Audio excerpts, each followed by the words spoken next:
Good evening, everyone. You're in the spotlight with Brian Garner for this Thursday, January the 31st, 2019. Had to make sure because I thought for some reason today was February 1st. My apologies. Here we are again, our second of two shows this week. Hope you're staying warm if you're in the Northeast or the Midwest. On here a little bit later tonight, but for those of you that didn't get your ballots in, you had an extra hour. Don't you love when that happens? So if you didn't get, for those that are unaware or forgot, the winning ballots for this year's film awards were due at 9 p.m. Eastern time tonight. So if you haven't got those in, you're out of luck. And also the nominee submissions for the live voted awards for the film awards were also due at 9 p.m. Eastern time tonight. So that deadline has passed as well. So if you didn't get those things in, then again, you're out of luck. So more on the film awards and more in just a few moments. But as always, as we start the show, let me remind you all of the ways in which you can interact and contribute to our show. Have your voice heard by emailing us at itspotlight411@gmail.com. You can also follow us and tweet us at itspotlight411. Remember to use the hashtag itspotlight411 for anything you tweet regarding our show. And you can also find us on Facebook. Just search In the Spotlight 411 on Facebook. And then make sure when you find our fan page on Facebook, you like it, and then you can interact with us and know what's going on with the show and all that important, fun stuff. All right. So a couple of things here. As I said, the deadlines for the live award submissions, nominee submissions, and for the winning ballots for this year's film awards have passed. So that is done. Now the tabulation of all the tabulations will begin. As you all know, I posed a kind of a feedback question to you all on Tuesday's show, and that was whether you all, because a lot of you indicated that you wanted Mike to be involved with the film awards. Now, the only way that Mike can be involved with the film awards is if we do the film awards on a Tuesday. Now, the problematic thing about that is this: we can't. My argument was that we couldn't move the show. Obviously, the film awards are set for next Thursday, right? And you all know our history. When we have only a week of turnaround time between the ballots coming in and the awards, what happens? Well, we usually are late, and things come together pretty late. It's hard enough to do this, with 2 weeks' time, but 1 week time is always hard. So to move the show up to Tuesday, the film awards up to Tuesday, for him to do it would be very, very, very problematic. Because I don't think we'd have enough time to get all the votes tabulated. So that one wasn't really an option. Plus, with the Super Bowl on Sunday, I really don't want to wait till Thursday to discuss the Super Bowl. So, at that point, everybody's kind of over it. Let's just be fair. All right, so it just didn't make much logistical sense. So my the option that I posed to you all was that we move the film awards from next Thursday to the following Tuesday.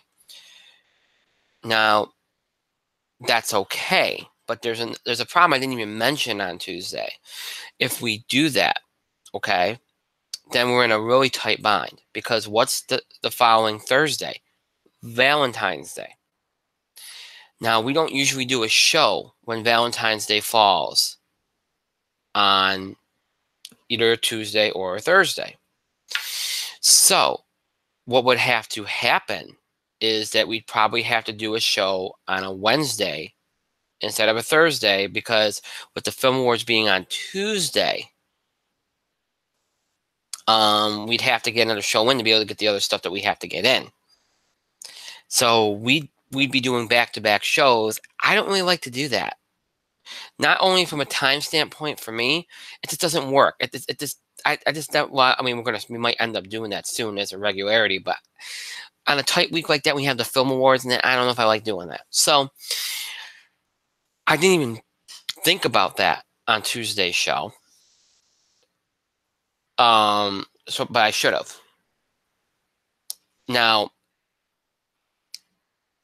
I asked for all your feedback, and you gave it to me. A lot of you want us to stick with the Thursday show next week. Again, if we do that, that means that Mike cannot be a part of it.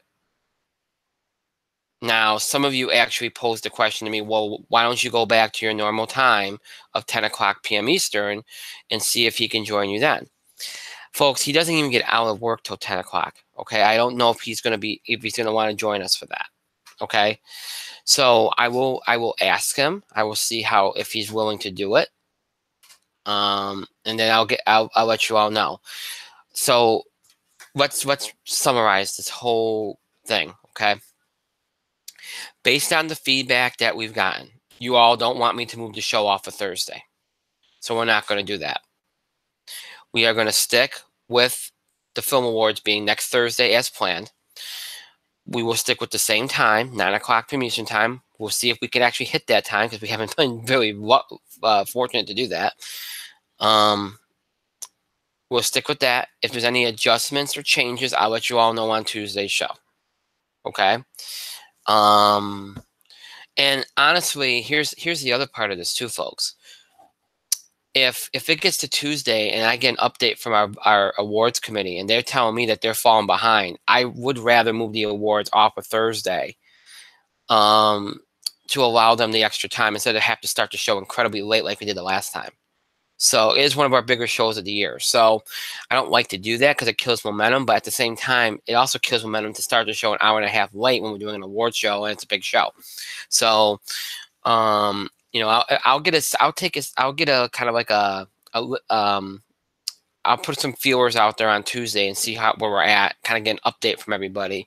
And if I don't like what I hear, then maybe we'll make an adjustment. But the problem that we're running into is the week after is Valentine's Day. So that's just the problem we're running into scheduling wise. So now you know why I used to do this later in February, but it's just the way we're doing it. So, so right now, again, Film Awards scheduled for next Thursday. That is the 7th of February at 9 o'clock p.m. Eastern time, unless any changes are made, in which case I'll let you all know on Tuesday's show. Okay, so keep that in mind going for next week. And again, you know, with the Film Awards being on Thursday, that means that Tuesday's show will be very much jam-packed. We'll have to do everything we have to do, all the wrestling stuff we do, Raw, SmackDown highlights, all that. Well, obviously, there's been a lot of wrestling news recently, all the big sports stuff we have to do. We have to wrap up the Super Bowl coverage. We have to wrap up the NFL season.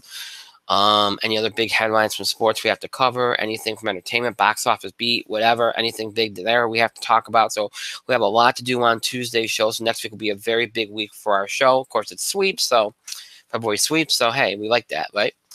And then of course next Thursday, the Film Awards currently scheduled for right now. So if assuming everything goes as planned next week and we do the Film Awards on Thursday, the following week we'll only be doing one show. That will be on Tuesday, the 12th. And that will be our only show of the week. And that will be just like this coming Tuesday. We have to do everything in one night because, you know, obviously we won't be doing a show on Thursday. That show should also be, a lot of people ask me if we're going to do this on Tuesday. We might, it just depends on time. I usually do it every once a week in February once we get to this point, but I don't know if we're going to have time. We'll see. Everybody wants to know when we're going to bring back the Bubble Watch segment for college basketball. Obviously, usually we bring it back. I said to bring it back at least once a week, every week in February. I don't know if we're going to have time to do it next week. We'll see. I'd like to. We'll see how everything goes. You know, sometimes I think we're not going to have much to do a show on, and then a bunch of news breaks, and then we're like tonight.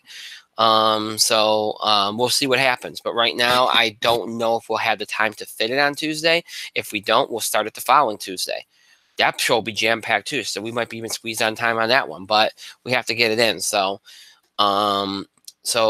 hopefully we have time on Tuesday to get it in. If we don't, then you'll see it debut the following week, and then we'll have a good full month to do it right into the conference tournament week, and then we'll go from there.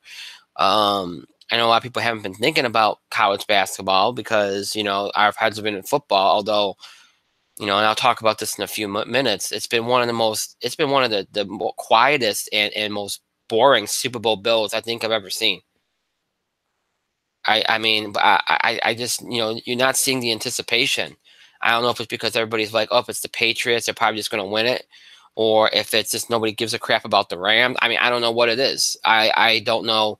We'll talk more about this in a few minutes, but it's been weird. Like, you don't see too many people. I mean, obviously you hear people saying they're going to watch the game, they're going to have their little parties and that, but it's not the same. Like, you know, you talk about what this game is and all that goes into it, and the halftime show and the commercials, and I don't know. It's weird this year. It really is. I don't know if it's just because it's not a game that people really are interested in. I don't. I mean, as far as a matchup goes, I don't know. But anyway, but yeah, I mean, we are creeping up on March Madness. I mean, it's only about what's today's the 31st, tomorrow's the 1st. What, 4 or 5 weeks away? 5 weeks away from 5 to 6 weeks away from Election Sunday. 4 weeks away from March 1st.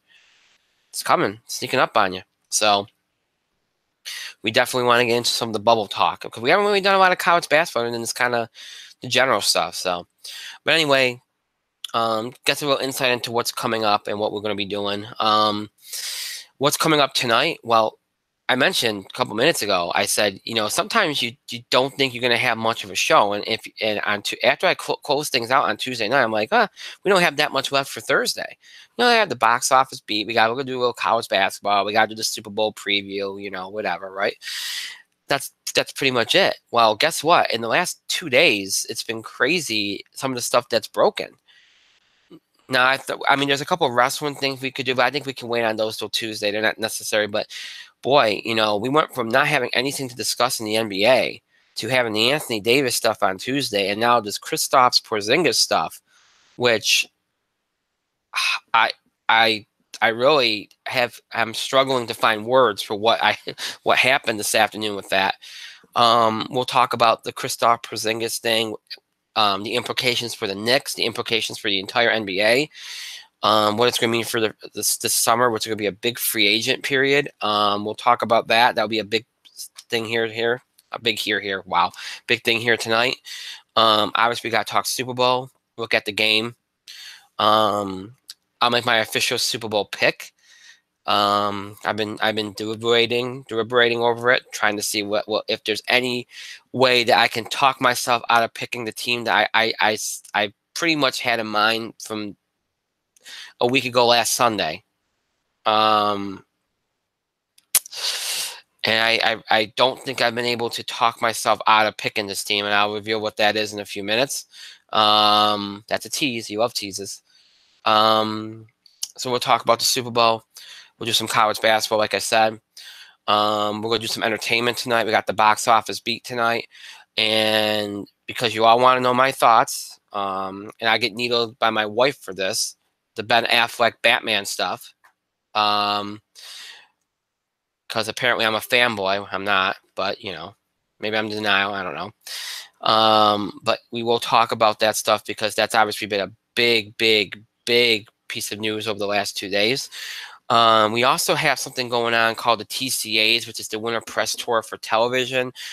We probably won't do a whole lot with that. Actually, won't do anything with that tonight. We'll probably leave that for Tuesday. If there's anything big worth noting, a couple of little things that have come out, but I think I'd rather just keep it all together and summarize it all together. If I feel it's necessary, or if any of you have anything that you think we should talk about, we'll do that on Tuesday. Right now we're kind of in the middle of it, and there's still a few days left and all that stuff. So we'll kind of table that till Tuesday. So that's kind of a rundown of what's going to be coming up tonight. So let's get right down to it. We will start off. We will start off with the Super Bowl stuff, and I forgot to post the links. Wow, good on me. I was so busy getting us going. But I can get us started with, and do that at the same time. This is not bad. It's not hard to do. All right, so we'll start off with the Super Bowl. Now, I kind of gave you all a general overview of the game last week, and my initial thoughts on it.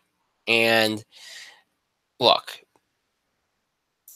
as I said last week, at this point, going into this game, nobody can write off the New England Patriots. Okay, nobody can.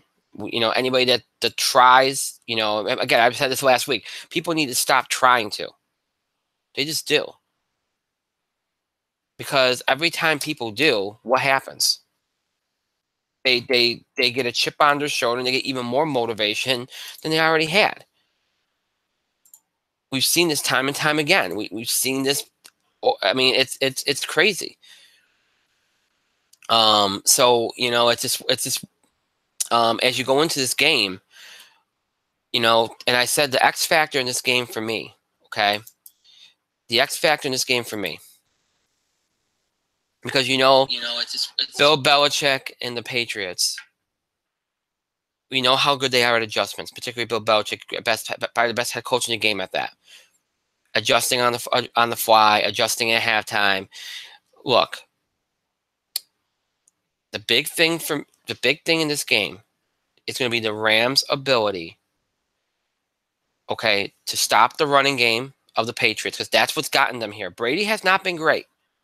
He's made the plays, and that's what he's always known for. But if you look back at the past with the Patriots, usually Brady's probably the biggest reason they get there. In this case, it has not been that. It has not been that. Brady has not been good. He was not good in that game against the Chiefs. Serviceable enough, but for Brady in a playoff game, not good. Okay, so if you are, and this is going to sound odd for me to say after everything that Brady's done in his career, if you're the Rams, you want Brady to beat you. You want to make him earn it. Gronkowski doesn't look great right now. Looks like he's on the downturn. The running game has opened things up for the Patriots. Don't let the running game get going. If you can put an end to that early and put the pressure on Brady and make him, knock him down a little bit, then I think you'll have a decent chance. On the flip side, what's the key for the Rams? Not for the Rams. What's the key for the Patriots? Obviously, the running game's key. But what are the Patriots going to try to do? Well, what did I say they do last week better than any team in the NFL? Bill Belichick, scouts. And with an extra week, he's even more dangerous. We saw what he did when he scouted not the Chiefs, the Chargers. I think they did a lot of that to themselves, but listen, an extra week, he's going to zero in on every little thing that you do. He finds your weakness and he exploits it. And what's the weakness of the Rams? Well, the weakness of the Rams is Jared Goff, believe it or not.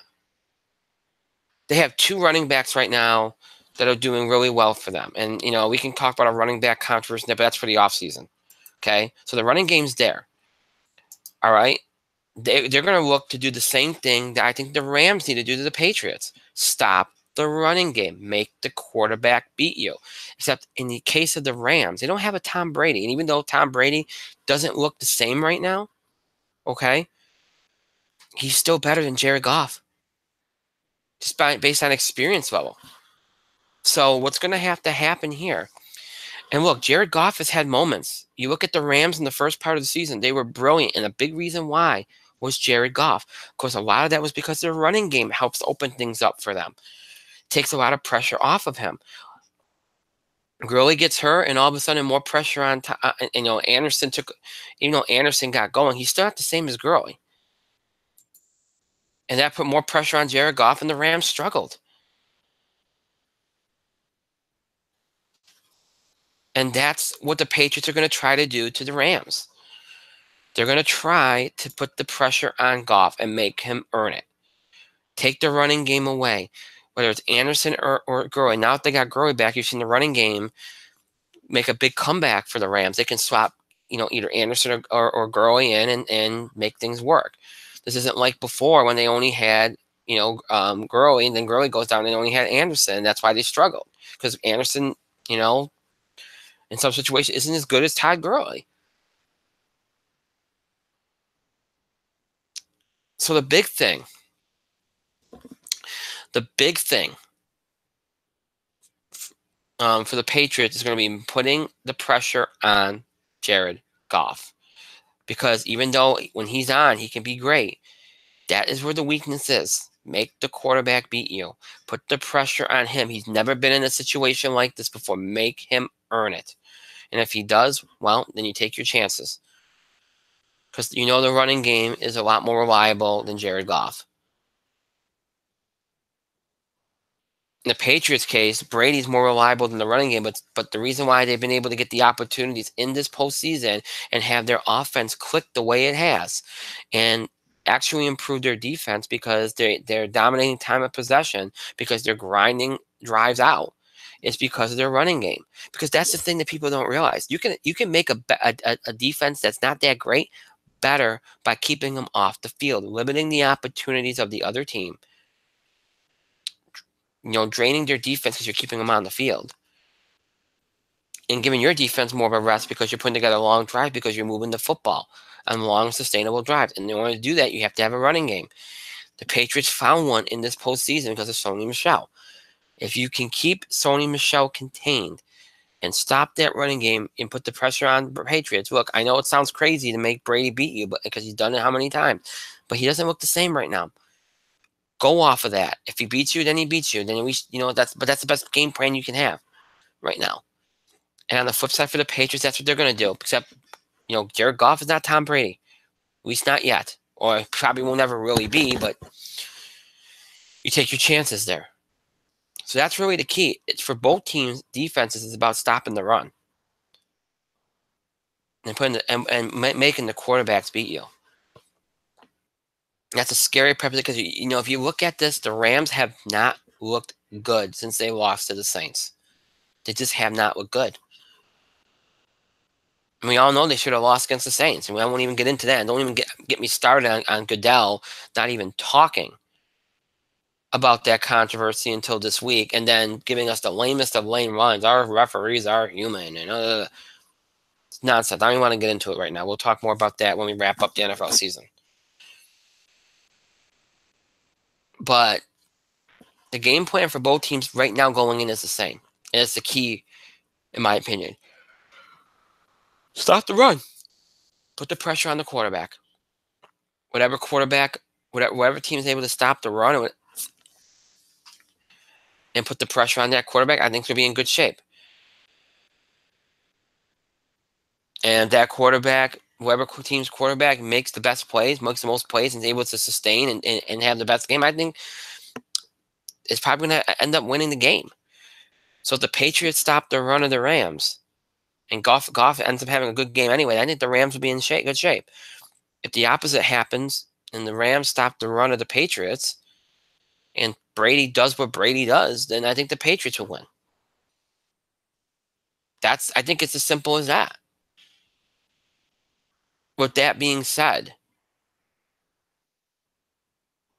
where am I going with this? Who do I think is going to pull off the win? Well, I think the Rams have more playmakers on both sides of the ball. But I think the Patriots have more momentum. They have more experience. They've looked better, obviously. They come in playing better. They have the chip on their shoulder I talked about earlier because everybody's doubting them. And, this is kind of like a full circle thing. You think about it, the dynasty started with the Rams. And like I said, wouldn't it be the perfect bookend for Brady and Belichick if this is their last Super Bowl win against the Rams? Because this might be it for them. You can't always guarantee that you're going to make it back here. They've been lucky enough to get here, every year for the last 3 years. Haven't always won it, but they've gotten here. And Brady has always talked about how much 6 is important to him.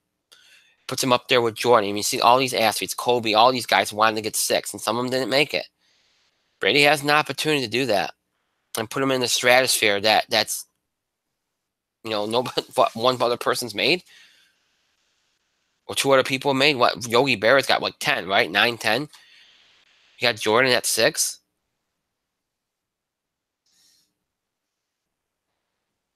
So I think that's a big motivating factor. I think he's going to throw everything he can out there.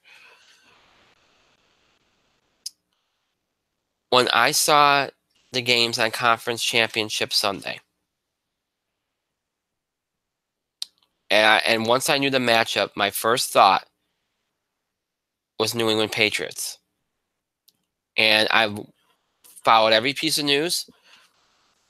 I looked at a lot of things. And I've tried to talk myself out of it because I think maybe the smart choice, because again, the Rams have better playmakers right now at this stage. You would think that would mean going with the Rams, but talent doesn't always do it. And we've seen time and time again the Patriots go up against a more talented team and figure it out. In the years when maybe the Patriots had the more talented team, they didn't win. I think this is going to be. I said this last week. I think this game will be one of two things. If the Rams win it, it'll be close. If the Patriots win it, I think it won't be. Or at least it'll be a solid win. That's just the way I think of it. I could be wrong, but that's just the way I see it.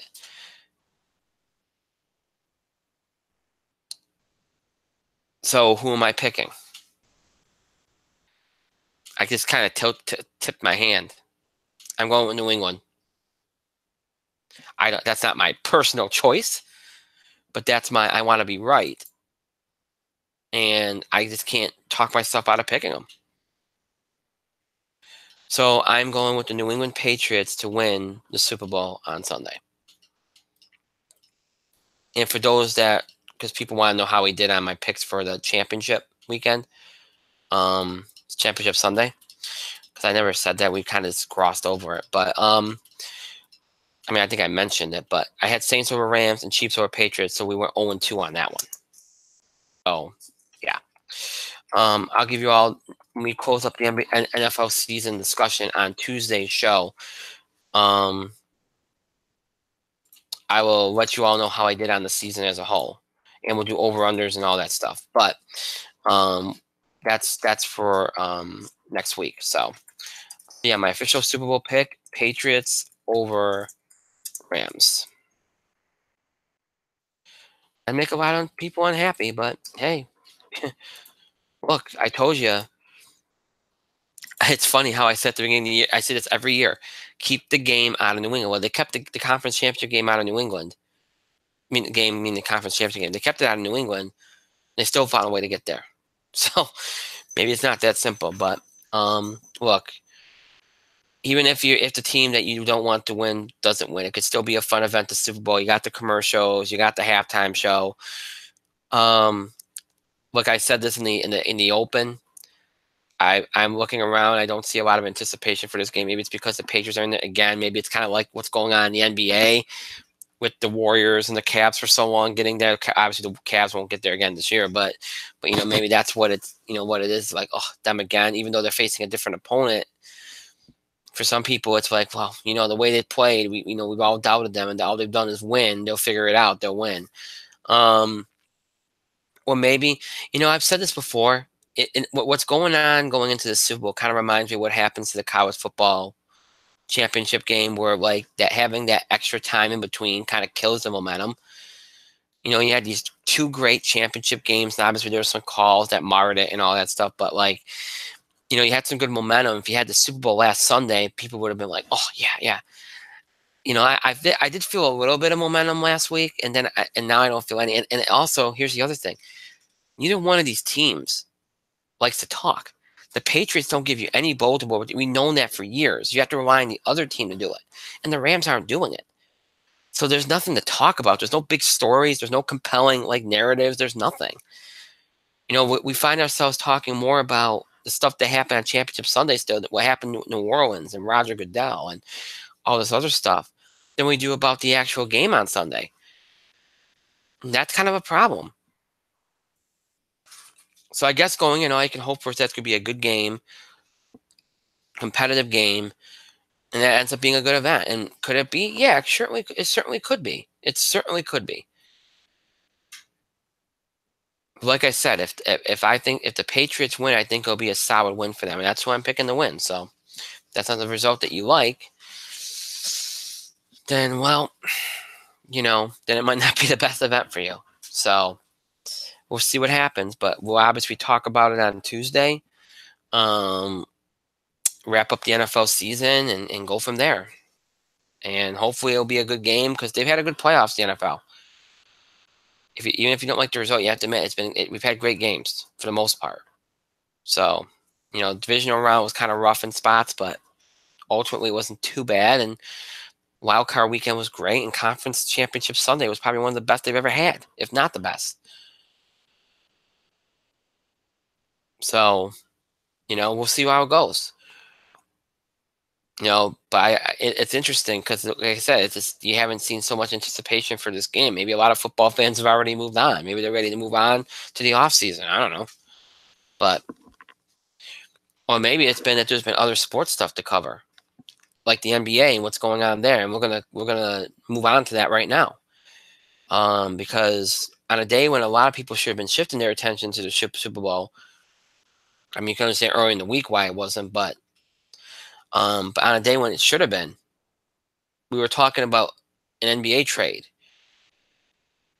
which went down incredibly fast. And that trade, of course, was Kristaps Porzingis being traded from the Knicks to the Dallas Mavericks, for what is essentially Dennis Smith and cap space. Because all the other players like DeAndre Jordan and Wes Matthews are going to be probably either waived or traded or whatever. They're not going to be here anymore. So be with the Knicks anymore, I should say. So also going to deal with Trey Burke, Tim Hardaway Jr., basically Courtney Lee, basically all these contracts that the Knicks have been trying to unload because they want to have enough cap space this offseason to go after free agents. Now, I don't think they really wanted to trade Kristaps Porzingis to do this, at least initially. But I think they figured they needed an asset to tie these contracts to get the deal done.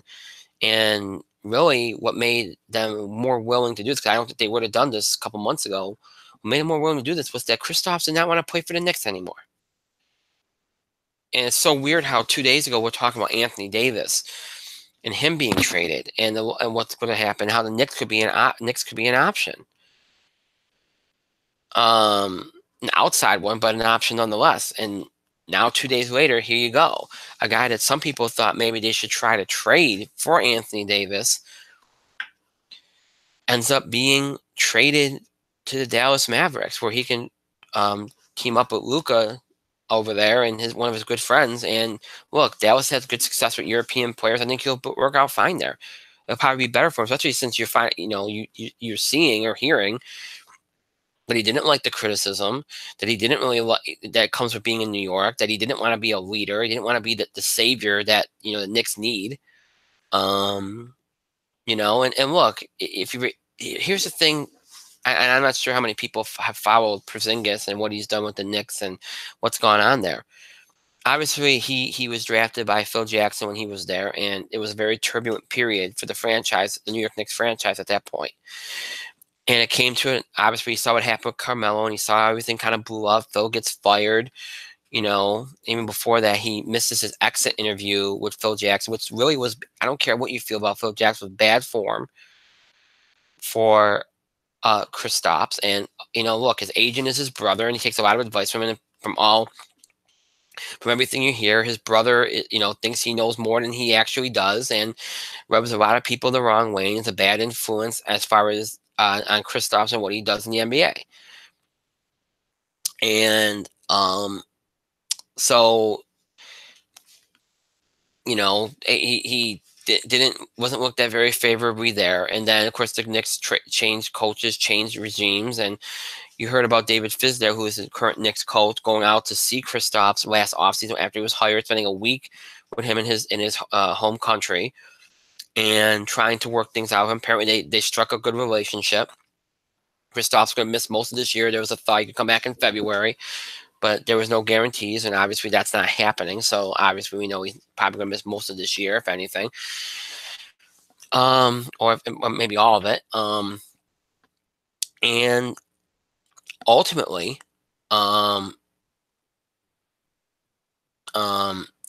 he thought everything was going to be fine, but the Knicks, you've seen the Knicks, they're tanking. It's obvious that they're tanking, and I don't know if they just didn't talk to Kristaps about it. It should have been obvious that this wasn't going to be a good year for them. Maybe it's worse than they think that anybody would have thought. But at the same time, they're also going for that lottery pick, hopefully the first pick in the draft, to try to speed up their rebuild. So I don't know if there was a miscommunication there, or Kristaps just thought maybe that they wouldn't be this bad, or maybe just didn't like what they were hearing. I don't know what the deal was there. But apparently something happened And it got out today that he wanted to be traded. Well, not by trade, but he was concerned with the direction of the franchise. And then the idea that I guess the Knicks were left with the idea after he left this meeting that he would prefer to be traded. And literally an hour after that news comes out, he's actually traded. Now, what that tells you is that this was in the works longer than that, and maybe there's more to it than just that. Maybe this is the story that Kristaps and his brother are putting out there to make them look better. Maybe the Knicks have been planning to trade him for some time, because the Dallas Mavericks just happen to be right around the time that this deal goes down. It's a little odd, you know, and it's and you hear that they actually made it try to trade Porzingis to New Orleans. New Orleans just didn't want to deal, didn't want him for Anthony Davis.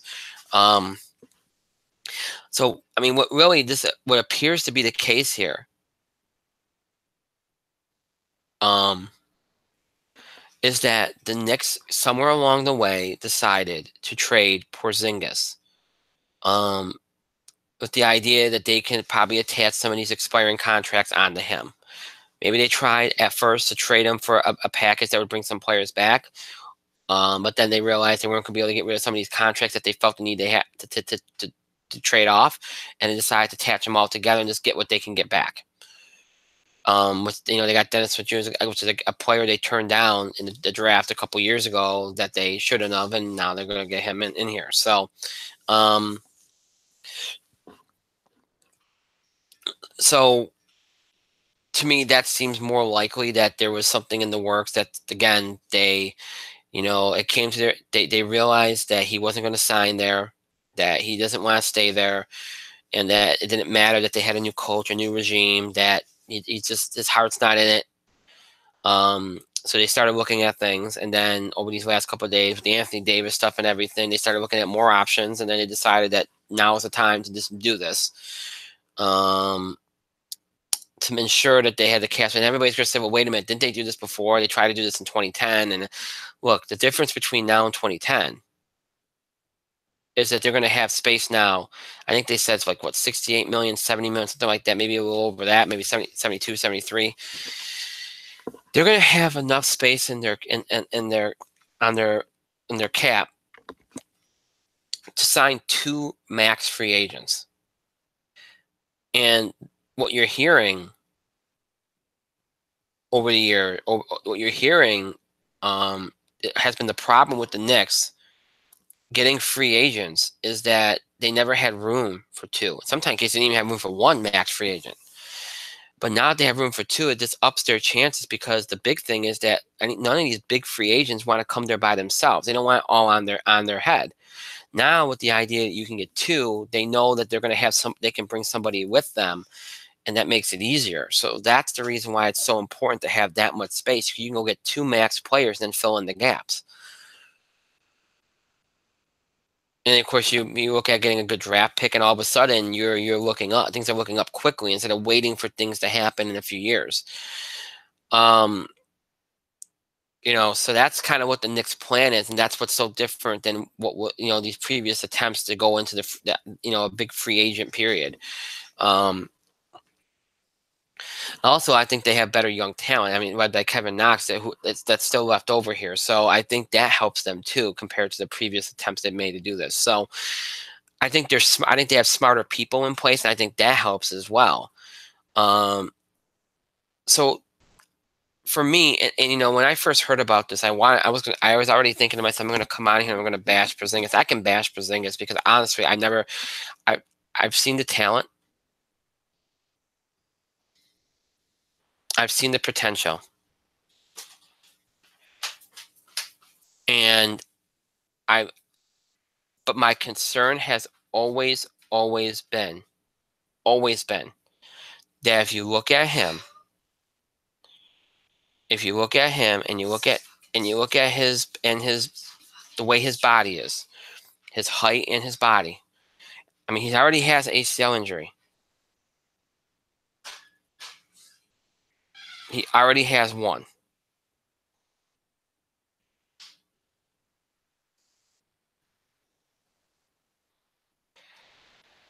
this is a guy that's going to probably have health issues his whole career.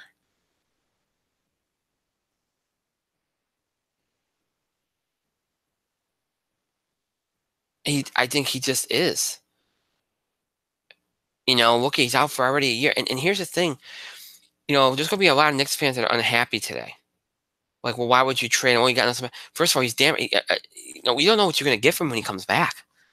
To me, this was a no-brainer. The fact you actually have somebody willing to take him at a time like this when you can just go out and potentially and look, I know there's those worry that you're going to strike out and not get any free agents.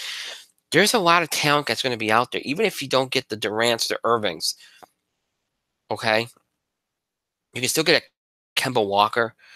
Maybe you try to get Kawhi Leonard. I don't know, but you can also load up on draft picks and try from there. I mean, I would rather go get start from scratch completely here and just build a whole new young core. See if you can get these free agents. Hopefully you do, but if you don't, keep that cap, use it wisely, and just build and build and build. Because I don't think Porzingis was a guy to build around, and you're hearing that now. He lets his brother easily influence him.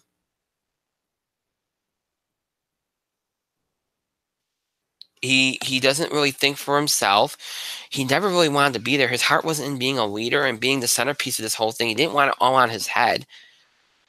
So when you think about all these things, like when you think about that, to me, that's not the recipe for a guy to really build around. It's just not. So I think the Knicks maybe dodged a bullet here. And I think they might be better off for whether they strike out in free agent, even if they strike out in free agent, I think they'll be better off in the long term for this. Because I'm not convinced this guy's gonna have a long career.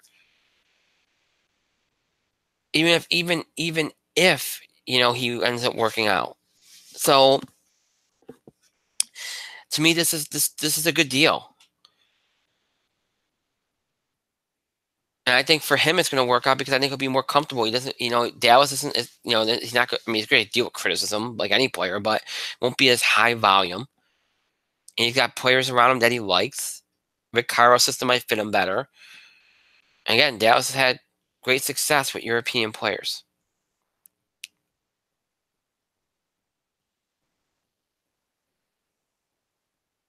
So I think that this is going to better fit for him. And look, he's going to take a hit here because all this stuff's getting out about him. And look, there's some of the stuff people knew and some of the stuff is becoming more high profile. He's going to take a hit here from a PR standpoint. This is not going to go over well with Knicks fans. This is not going to go well with a lot of people. It really isn't. But I guess, look, if sometimes some guys don't care, and I don't think he really does. Some of the stuff's already been out here about him, and he just kind of does his thing. So it is what it is in that standpoint. Now, we mentioned about the Knicks want to be a big player in free agency and having that cap space. What's the chances of this working out for them, of them getting the free agents that they want? Well, if you believe the scuttlebutt, it seems it seems to be at least decent. It looks like there is some interest on Durant's part if you believe the rumblings. Now, Irving is an interesting case because we talked a lot about this, how he apparently made a verbal commitment to Boston and told the fans that he's staying. And that's one of the reasons why they can't go out and try to get Anthony Davis right now. I think he'll go back on that. He'd look like a buffoon if he did. But there's also talk that Danny Ainge is okay with moving on from him, that he wants to go all out on getting Anthony Davis. But again, Anthony Davis wants to probably go to LA. So, I don't know. Irving might not be a guy. He just might not be.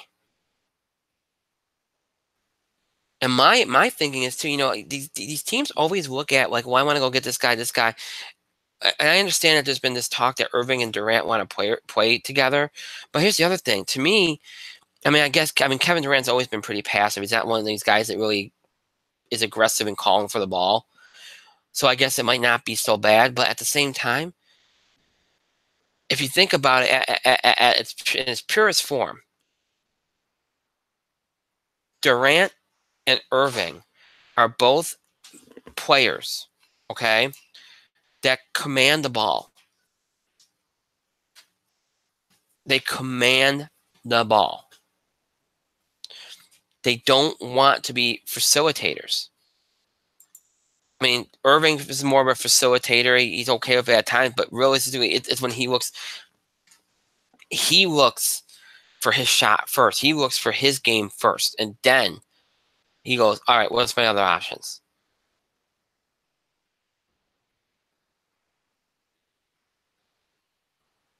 So honestly, I don't know if it'll work dynamic wise. And like I said, there's 5 big free agents out there. I don't think Kawhi Leonard's an option because I think he's either stay in Toronto or go like maybe the Clippers. But here's a guy I think would be a good option for the Knicks because he loved playing in that building, Kemba Walker. And he don't get enough credit as it is. Kemba Walker's a great player. And I think he would work really well for a guy like Durant. If let's say you get Durant and you could somehow get Kemba, and I don't think you have to sell Kemba. I think Kemba would really like to come to the Knicks. I believe it's close to his, where he grew up, and he always played great in the Garden when he was in college. I'd go get Kemba and Durant would be a good match, and then it's see if you get a good draft pick. Maybe you get Zion Williams. That'd be a good start, and fill in the gaps. That would be a decent team. That would be a top 3 team in the East. I think. I really believe that. So that's something the Knicks could do. Now, of course, if Irving has to change their heart and leaves Boston, or if Boston doesn't really change their mind and says, hey, go ahead and leave, and you can get Irving, then all right, fine. I guess you go with it and hope it works out.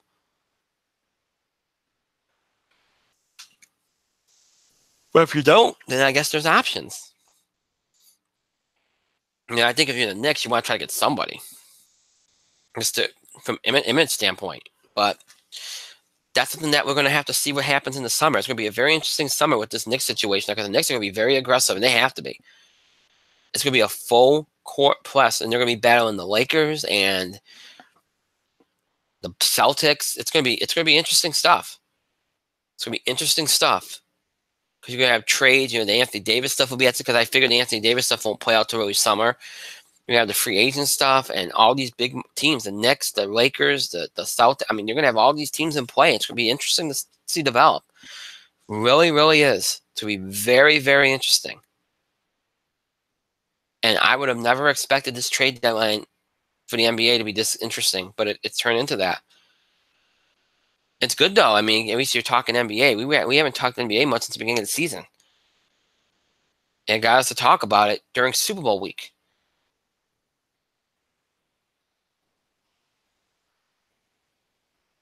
I mean, that speaks volumes. I mean, the NBA is starting to become what baseball used to be in terms of trade deadlines and off season with so much discussion. I mean, in MLB, everybody's dragging their feet. In NBA, it's happening fast and furious, and it's interesting. It's exciting. I mean, for some people, I mean, we talked about this on Tuesday. It's the players are essentially running the league here, and is it bad for the game in part? Yeah, but it's also exciting from the standpoint of, if you like player movement and like these narratives that it creates. So, either way, we'll see how it all develops this summer, and we'll see where the Knicks go from here. And look, the trade deadline is February 8th. We'll see if anything else develops before that. I don't expect any other big movement, but you might see some teams make further moves to try to get themselves in position for this summer. Maybe some teams that you wouldn't expect, or for the draft. We'll see what happens. Could be an exciting week here as other teams try to position themselves. So, but obviously the bulk of this will build up to and climax in the off season with the draft and then the free agent period. So we'll see how it goes. Should be interesting, but definitely a complete curveball today with the Porzingis stuff. Huge curveball. Following up on the Anthony Davis, which was less surprising, but the way it went down was surprising. This was a complete curveball. No doubt about it. No doubt about it. So let's go from pros, because we talked about that enough, to college. I said we have some college basketball stuff to talk about. Let's talk about some of the big developments that have taken place over this last week. Not a whole lot. If you look at what's gone on, not a lot of big games this week. Kind of a lull week. I think I talked about this last week. I thought this week was going to be a lull kind of week, and it was. We've seen Virginia Tech kind of stabilize at my hometown Orange's expense, but they did. Let's see. I'm trying to see if there's any big games that taken place that are worth mentioning. Florida State continued their swoon. They've just completely fallen off. It's been very, very, very rough for them. Kansas is really falling apart. And I said this at the beginning of the year. I thought Kansas was overrated. And I thought Kentucky was better than they looked. And that's starting to prove itself. Kentucky's on the rise, and Kansas is completely falling apart. And if the Big 12 was a little better, I would feel like somebody could knock them off, but I just don't know if I see it. Marquette's starting to become a top 10 team. Marquette's starting to show signs of being that team that nobody's talking about that could really make a run. They can score. They're just very dynamic. Purdue got a big win over Michigan State this week. Villanova's really stabilized. They've really, really kind of turned it around. And you've seen that over the last week. They've been very consistent. They're obviously dominating the Big East along with Marquette. Virginia's got a couple good wins to beat NC State, which is a big win. They got had to go into overtime to do it, but they did it.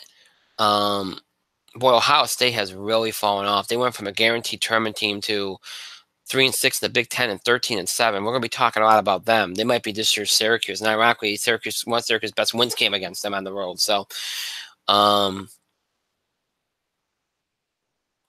that Kansas loss to Texas was a big one, because I think, I still think even despite their record that Texas has a chance to put together a run and maybe sneak in.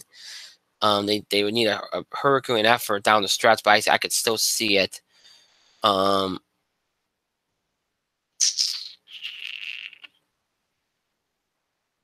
Let's see here.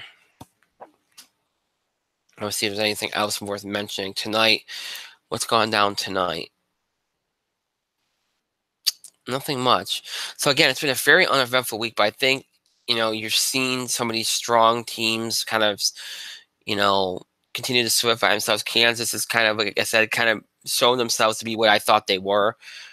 I mean, I think they're right around the top 10, but I don't think they're a top 10 team. I really don't think that. I think Kentucky is, and they're showing that.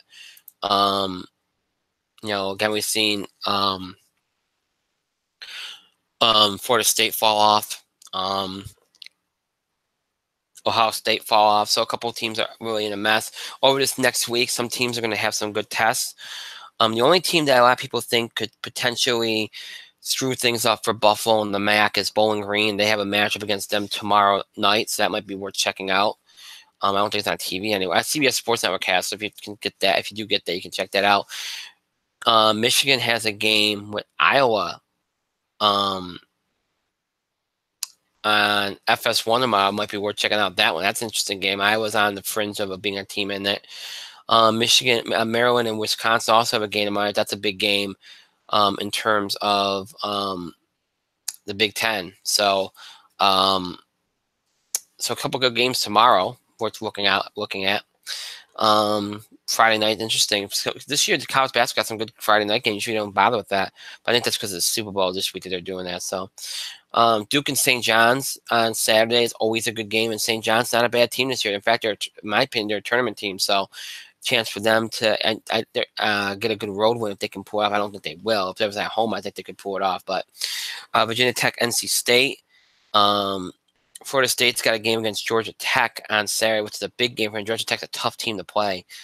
North Carolina, Louisville, so some good games in the ACC on Saturday. Texas has a big game against Iowa State, which I think they need to get if they want to get into sneak into the tournament.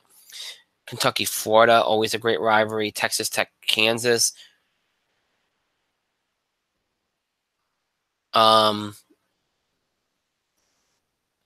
Kansas has a chance to kind of get back on the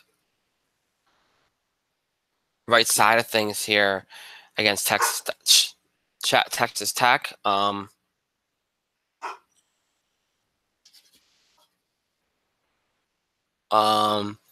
Which would be a big win for them, but it's also a big chance for Texas Tech, who's tied with Kansas at 5-3 in the Big 12, to kind of jump ahead of them. So this would be a big chance for Texas Tech in Kansas. We'll see if they can pull it out. It's tough to do that in Kansas, but we'll see what happens there. That's a big chance for both teams, really. Kansas needs to win to kind of start things in the right direction. Texas Tech needs to win. They want to surprise everybody and make a run at the Big 12 title. And how many times have we said there's a team that can make a run at the Big 12 title, and they just never seem to do it? Well, here's an opportunity here for Texas Tech. Any of the big games? I don't see. I don't think San Diego has a chance to beat Gonzaga, so that might not be that big of a game.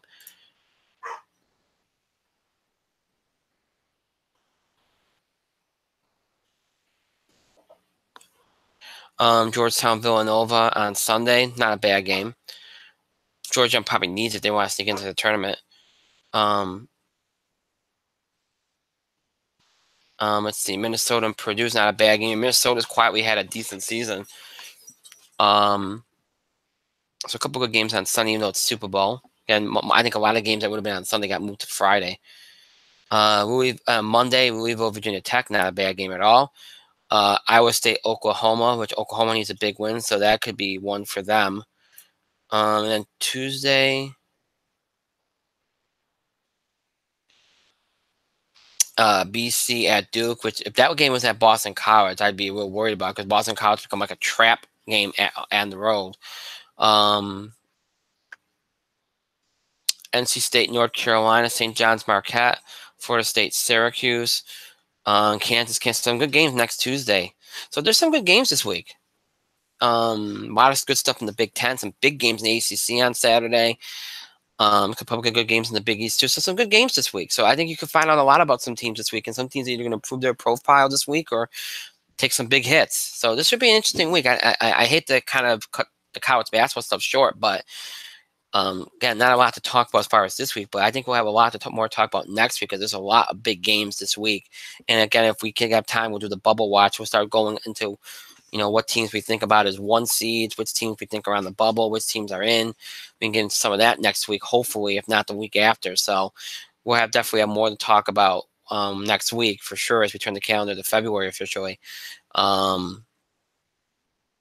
But yeah, this week has some good games, so we'll definitely have more to talk about next week. I just wanted to kind of touch on where we're at and give you something, because I like to try to get college basketball during the season if we're able to. So yeah, not a whole lot from this past week, but definitely some good stuff coming up this week. And then again, if we get the bubble watch off next week, we'll have some more stuff to talk about on top of that. So okay, so let's move on. Let's not talk. If we don't have a lot to talk about with something, we should just move on, because we have other things to do. And so let's get right to it here.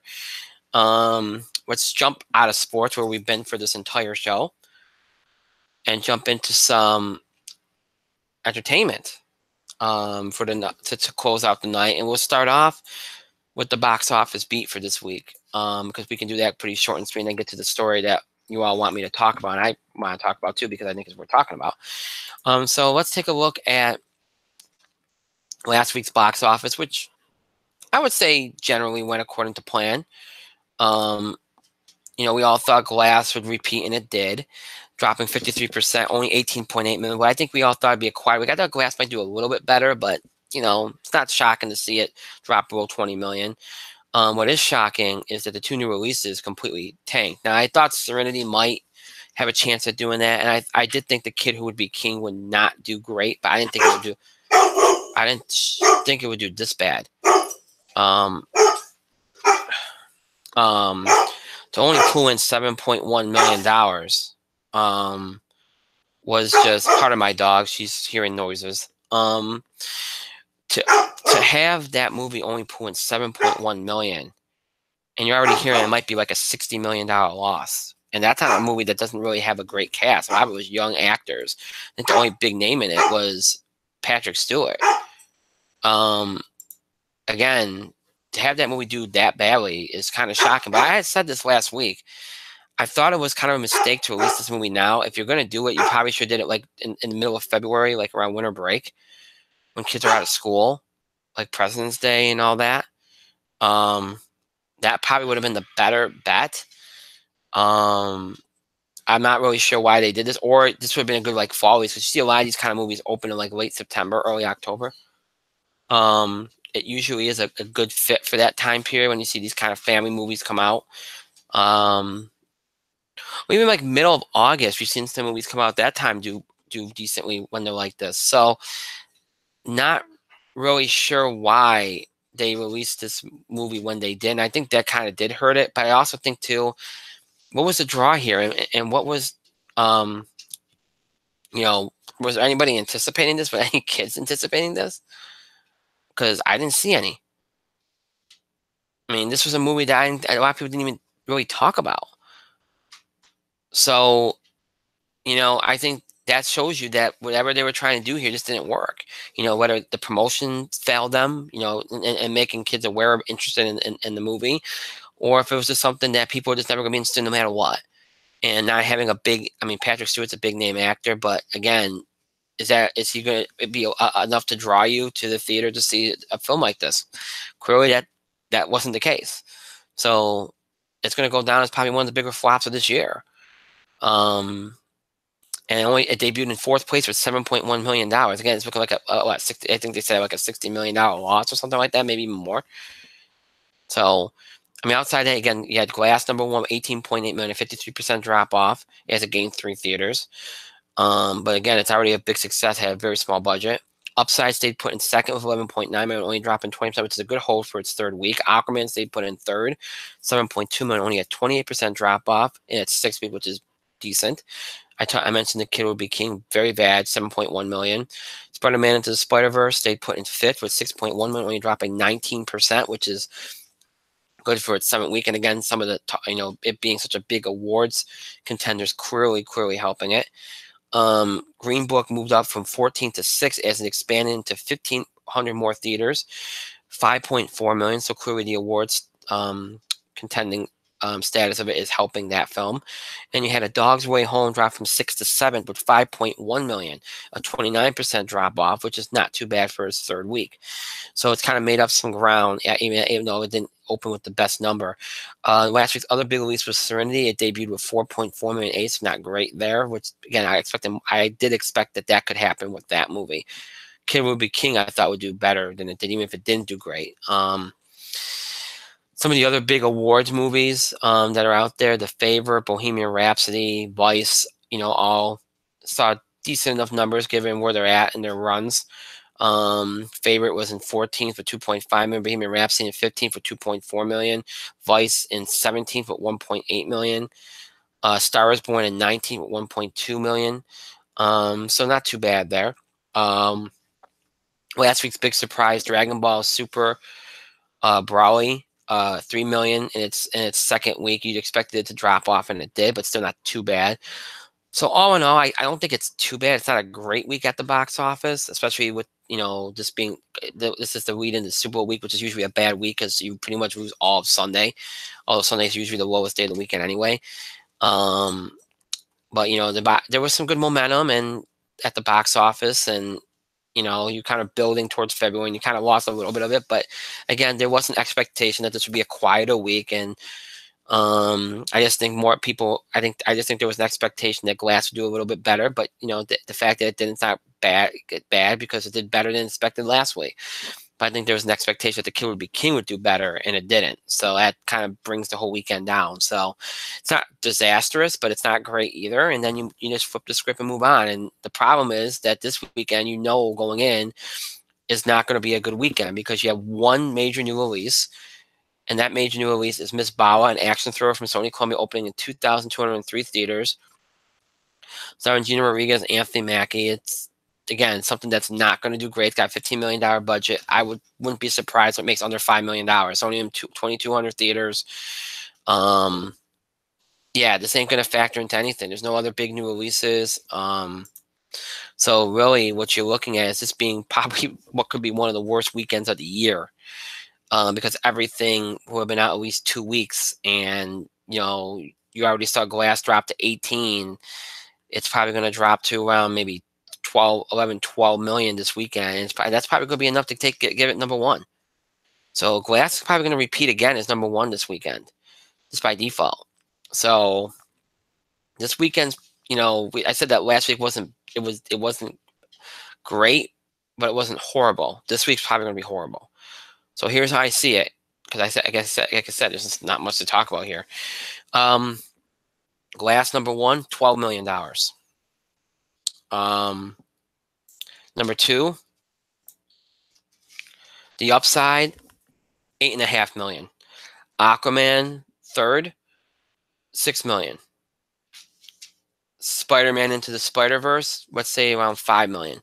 And I think everything else, including Killer Be King, will be under $5 million, based on where they were based on last week. Even all these awards movies, because Green Book had the expansion last week, it'll probably fall under $5 million because it had its big expansion last week. So that, if that comes to pass, that's 1, 2, 3, 4 movies over $5 million. You haven't seen that kind of total since early September. So it won't be a good week. But the good news, so it won't be a good week. But the good news is that things will turn around quick next week, because then you start building up to really the spring movie season and the summer movie season, because things pick up big time. You see some big movies coming out. Next week, you have 4 big releases, including a release that's guaranteed to probably make $50 million plus in the Lego Movie 2. You have The Cold Pursuit with Liam Neeson, Lego Movie 2, The Prodigy, a horror film, and What Man Want. Now, here's the thing you got to remember. You have 4 new releases, but the following week you got none, because you got 2 new releases the night before Valentine's Day, and Happy Death Day 2 and Isn't It Romantic. So you got those 4 plus those 2. No, and also Alita Battle Angel will open on Valentine's Day night. So you have that too. So you got some big, so nothing actually opening on Friday, but Alita opens on Wednesday the 3rd. Have screenings on the 13th, but it'll actually open on the 14th. Opening on the 13th will be Happy Death Day 2U. Isn't It Romantic? And then again, 4 new releases on February 8th. So you have so the box office will get loaded with a bunch of new movies to help build it up. And then the weekend after Valentine's, you'll have on the 22nd, How to Train Your Dragon: The Hidden World, which will go head to head for Lego Movie 2 in its 3rd week. And then you build from there. So things will turn around very, very quickly for the box office. So just got to get through this week, and then things will start to improve, and you'll be back on track. So, every year this happens. Super Bowl, things are quiet. It's just that you usually don't like to go in on a bad note. And last week wasn't a great note. It wasn't a horrible note, but it still wasn't. I would still qualify as a bad note, because then you lose 2 weeks instead of 1. But it is what it is. That's the way it goes sometimes. So we'll obviously talk more about the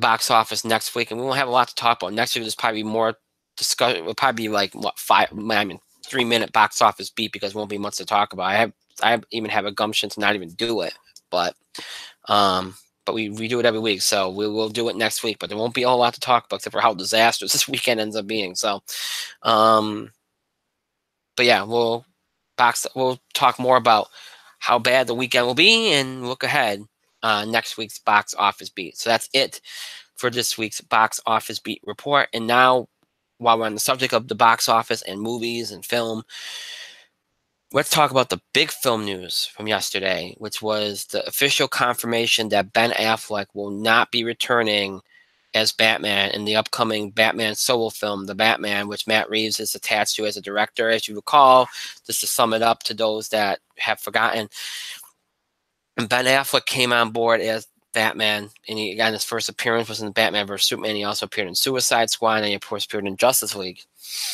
When he appeared at when he first came out as Batman, it was also to be involved with a solo Batman movie, which he'd also be a director on. And then along the way, obviously, with all the problems that the DC universe had, and everything that kind of even though Batman vs Superman did very well at the box office, it wasn't critically and well received well received with the fans. Obviously, DC's been trying to retool on the fly, and there's been a big mess. Obviously, Ben's had some problems as well, personal problems as well. Eventually, you did see him step away from being a director, and then he said he would still be an actor in it. You saw Matt Reeves jump on board. You saw this Batman script kind of get revised over and over again and kind of be held up in development. And for the better part of over a year now, we've heard that Ben's done. It's been going around for a while. I think it was going around well before Justice League, like a couple months before Justice League, that Ben's done. He's not going to come back. Well, we finally got that confirmation. It's probably like the worst kept secret.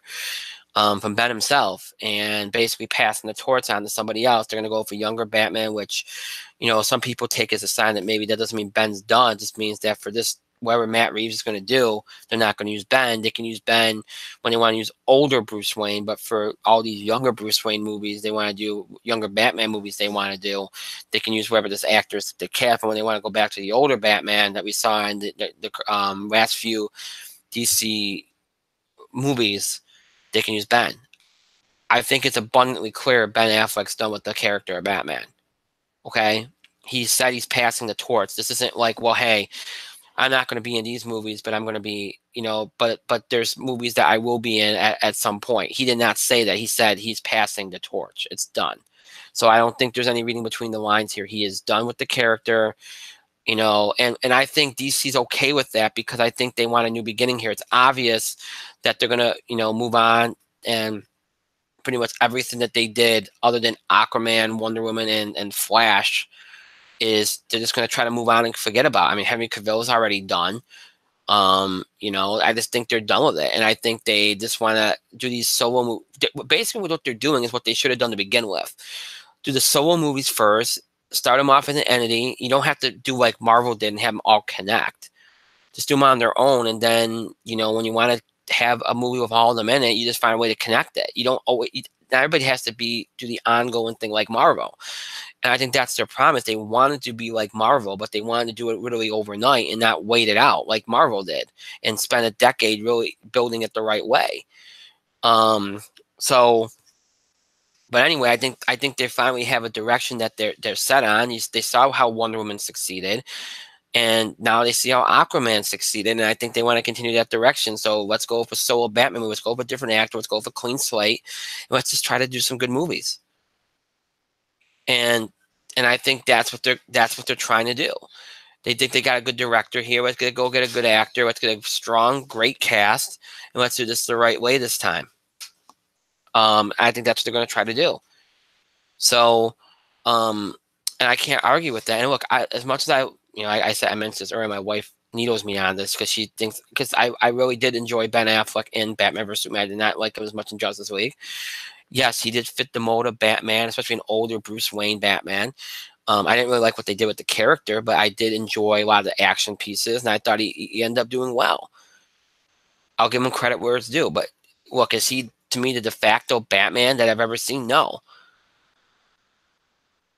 Is he better than Bale or Keaton for me? No. He's not. But I think he did a good enough job when everybody, and look, we all thought it was going to be a disaster, and he wasn't. And I'm sad that he couldn't get a decent movie or, used in the right way. But at least he can, I guess he can hold his head up high and say he played the hell out of the character. So there's that, unlike when he was in Daredevil. But I think this is the right direction to take, and I'm glad it's finally confirmed. And then they got a release date now of 2021. They can finally start to build towards it, as opposed to not knowing what the hell was going on with the project. So I'm excited about it. And look, who do I think they should get? I don't even know. But I think you should get somebody that wants to commit to it, because I think that's what DC. I think DC has to do what Marvel does. Get somebody that's willing to do, not just a trilogy, but go beyond that. That's willing to commit to sticking with you, because that's really what That's one of the big successes of Marvel, is that they got these actors that stayed in the roles to do the team up movies, do all these movies. Like some of them are doing 6, 7, 8 movies and beyond. Get actors that are willing to commit to that for continuity purposes. But this is I think Matt Reeves will do a good job with this. I like everything I'm hearing about it, and I think you have to really nail this. But and I don't think it has to be a name, because remember, Christian Bale wasn't a name. I don't think you need to have a name here. I just think you have to get it right. And you have to have somebody that fits the character and what you're going to do with him. Apparently, they want to focus more on the detective aspect of Batman, which I think is great, because that's something that always gets kind of forgotten. So I'm all for that. I really am. Just find the right actor. It can be an up and comer. That's really what you should go for. And really find somebody that enjoys the character and really wants to really be that character. Like, look what Jason Momoa did with Aquaman. Look what Gal Gadot did with Wonder Woman. Find somebody that wants to be that character and is willing to commit to it. That's the key. And somebody that fits the character, suits the character.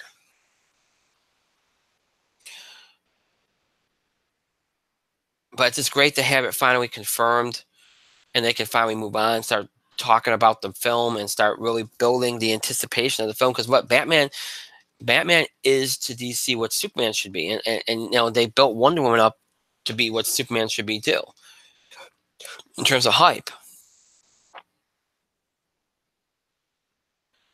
Now they're going to have to build around Batman and Wonder Woman because they tanked Superman, which is not a bad thing, because Wonder Woman in this day and age should be an iconic figure. They got Wonder Woman right. Now they need to get Batman right, and maybe they can go back to the well and get Superman right at some point.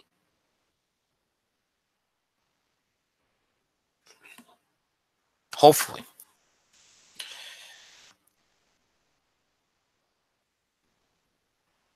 So big news, and hopefully, again, they can start to really, and we'll see how the casting goes and see how it works out. They got, we're going into February now, right? So they got to June 21st, 5th, 2021. So obviously, I would imagine at Comic-Con this year is when they'll still make a big deal out of the casting and that, and filming, and they'll try to get filming done by summer of 2020. In the summer of 2020, and then they'll give them a year to kind of build the momentum and post-production and all that stuff. That's kind of going to be the trajectory of it now. Now that you know what the release date is, because they finally has a release date, and they finally came out and addressed the future of the project.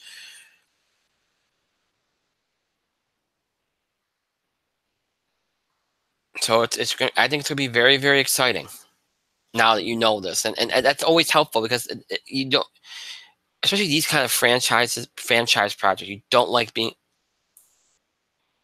in limbo. You do not like being in limbo with a project like this. It kills the momentum of it. It was already starting to kill the momentum of it. Something needed to change. They needed to address things, and they finally did.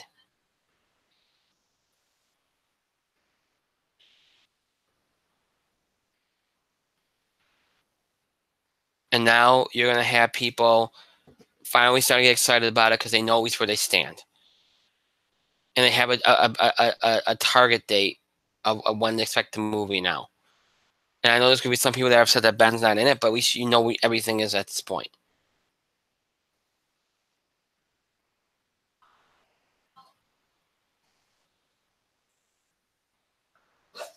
That's the good thing. For the longest time, even though I think we all kind of assumed that he was done, and based on all the scuttlebutt that was out there and everything we were hearing, that he was done. Just you have to confirm it, and you have to address it and move on. and they finally did, and that's the big thing.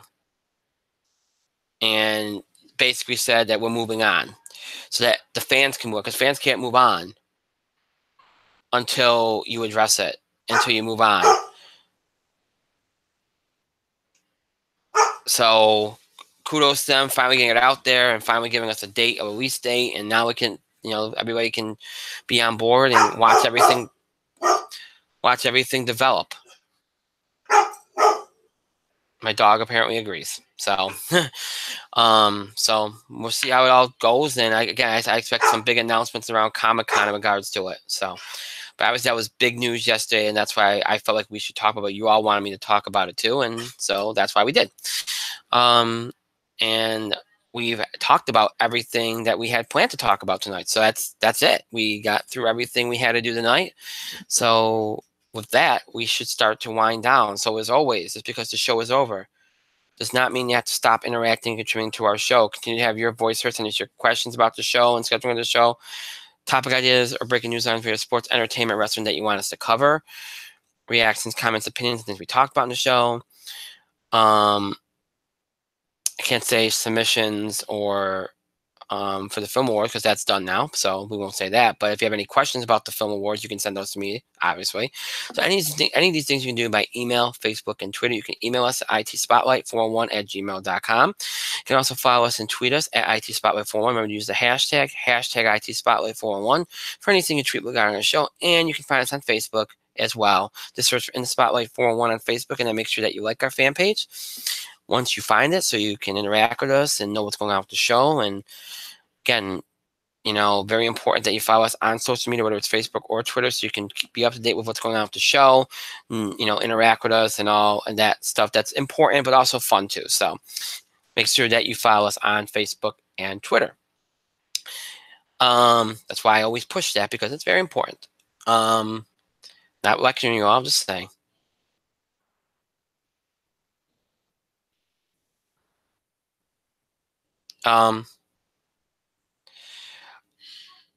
Also, I'm sorry, somebody just sent me something and just completely threw me.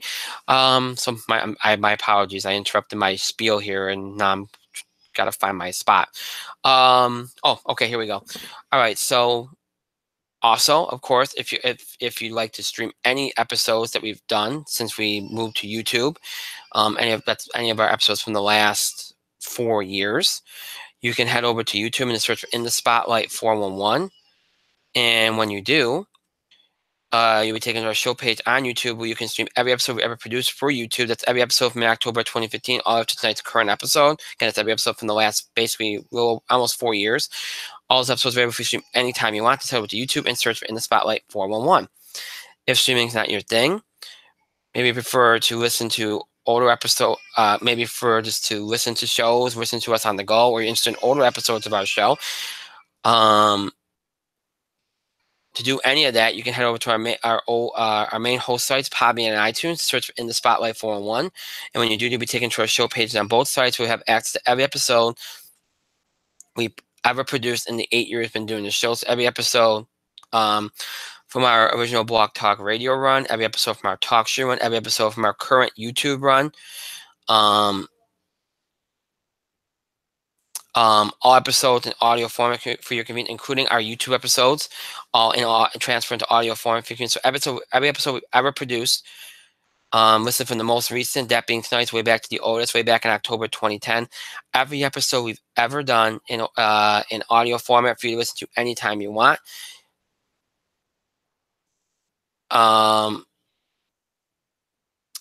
So every episode we've ever done available for you to listen to anytime you want, whether you're a long-time fan, let's check an episode from way back when a few years ago for the, way back when a few years ago again, or maybe a new fan that wants to check an episode from a few years back for the first time.